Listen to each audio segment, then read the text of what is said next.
crystal အကြောင်းပြောပြမယ်နော် crystal ဆိုတာကကျွန်တော်တို့ဘလို့မျိုးလဲဆိုတော့ကျွန်တော်တို့ဖုန်းတစ်လုံးမှာဥပမာကျွန်တော်တို့စကားပြောတဲ့အတန်တွေ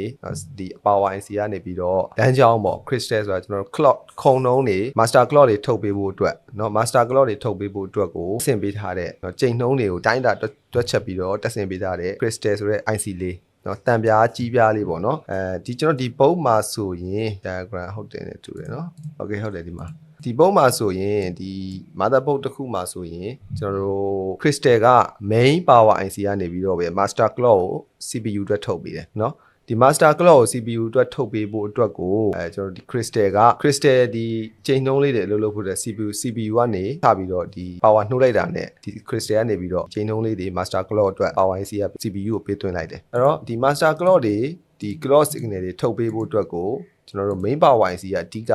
တာဝန်ယူထားပေးတယ်ကျွန်တော် main power IC နဲ့ကျွန်တော် second power IC ကိုဒီ beginner တွေအနေနဲ့ခွဲတဲ့အခါမှာကျွန်တော် crystal လေးကိုကြည့်ပြီးတော့ခွဲရမယ်เนาะနောက်ပိုင်းကျရင်တော့ crystal ကြည့်စရာမလိုပဲねဘယ်ဟာ main power IC ဘယ်ဟာ second power IC ဆိုတာကိုသိသွားလိမ့်